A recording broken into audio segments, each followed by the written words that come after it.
तो भवानी नाथ जी कहते हैं, अच्छा अगले पंक्ति में उन्होंने बहुत सुंदर बात कही, झूठा माई थारो बाप, झूठा सकल परिवार, झूठी कूटता छाती।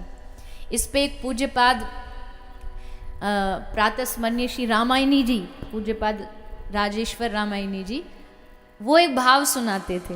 वो कहते एक बार एक आदमी, बाबा जी ऐसे ही प्रवचन करते थे, अब साधुओं के पास जाओगे, कथा प्रवक्ताओं के पास जाओगे, यही कहेंगे दुनिया झूठी है, भगवान सच्चा है। तो एक आदमी खड़ा हो गया बीच पंडाल में, बोले महाराज जी क्या बोल रहे हो आप मेरे परिवार से मिले नहीं, उनको जानते नहीं, मेरा परिवार मुझसे बड़ा प्यार करता है। तो ऐसे ही कोई महापुरुष होंगे, उन्होंने थोड़ा योग सिद्धि जानते, तो उन्होंने कहा अच्छा एक काम कर, एक परीक्षा लेके देख, एक ट्राई करके देख तेरा परिवार तुझसे कितना प्रेम करता है। उन्होंने योग सिद्धि सिखा के उसको थोड़ी देर सांस रोकने की विधि सिखा दी। अब सांस रोकने की विधि सिखाई, घर आया, उसको सब समझा दिया प्लान कि ऐसे ऐसे करना। घर आती पड़ गया एकदम धड़ाम से, क्या हुआ, बोला अटैक आ गया, रुक गई। और जैसे वो मरा, मतलब मरा तो नहीं था, नाटक कर रहा था, सांस रोक के पड़ गया। अब तो महाराज घर में हाहाकार मच गया, चारों ओर से पत्नी आ रही है, बच्चे आ रहे हैं, बेटा बेटी ससुराल से भागी भागी, हाय मेरे पिताजी, हाय मेरे पिताजी। और पड़ोसी आ गए, और पड़ोसियों के पास तो एक ही बात होती, बड़े अच्छे आदमी थे, जब थे तब जीने नहीं देते, और जब चले गए तब बोलते बड़े अच्छे आदमी थे, कितना सबका ध्यान रख। पत्नी आके वो छाती पे उसके हाथ मार मार के, हाँ मेरे प्राणनाथ, हाँ मैं सबरी चूड़ी तोड़ डाली। अब वो मन मन में सोचा रही, देवी धीरे मार ले, सांस निकल जाएगी। जैसे तैसे रोक के मैं बैठा हूँ कंट्रोल करके, और तुम मारे जा रही है, अब मैं कैसे रहूंगी मेरे प्राण।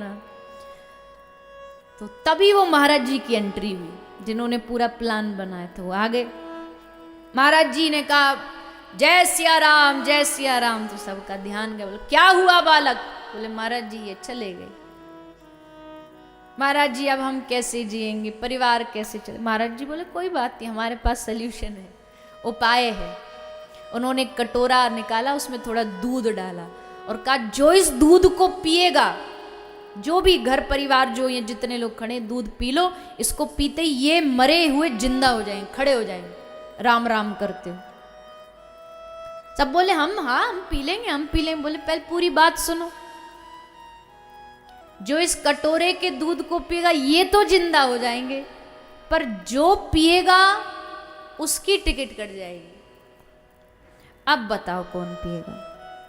सबसे पहले तो पड़ोसी भागे, बोले इनका घर का मैटर, भाई हम चलते, हमको क्या।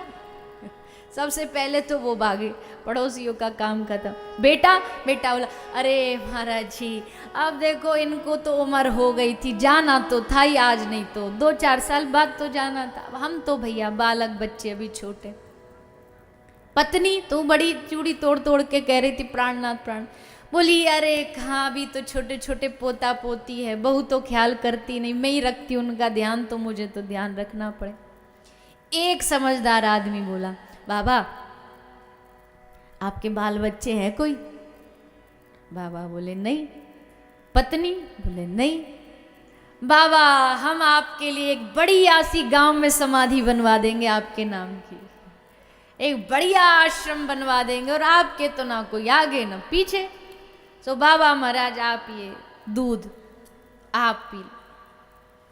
बाबा ने कहा लाओ हम पिएंगे, और बाबा ने पी करके एकदम दूध को, और फिर कहा बेटा रामलाल उठ जा। और बेटा रामलाल राम राम राम राम करते उठा, और तब बाबा ने कहा, उस आदमी ने कहा देख लिया संसार हमने देख लिया, सब मतलब के यार हमने देख लिया। संसार में हर एक व्यक्ति संसार के स्वार्थ से जुड़ा, और ये कोई बुरा भी नहीं है। देखो संसार चल ही इसलिए रहा है क्योंकि संसार में स्वार्थ है, नहीं होता तो संसार नहीं चलता।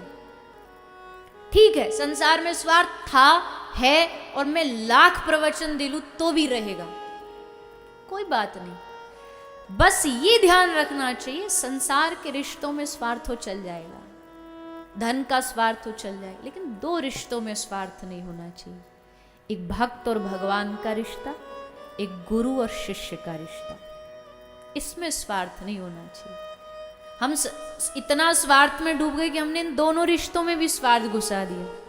भगवान से स्वार्थ है, मांग रहे हैं, पूरा कर रहे हैं तो ठीक है, नहीं कर रहा अगर भगवान पूरा, तो भैया 33 करोड़ देवी देवता दूसरा चेंज कर लो, कमी तो है नहीं भारत में देवताओं की। ये नहीं सुन रहा, उसके पास चले जा। पर ये भक्ति का सही तरीका नहीं। एक भरोसो एक बल, एक आस विश्वास। तुलसी बाबा कहते एक भरोसा रखो, डुबा दे तो भी उसकी मर्जी।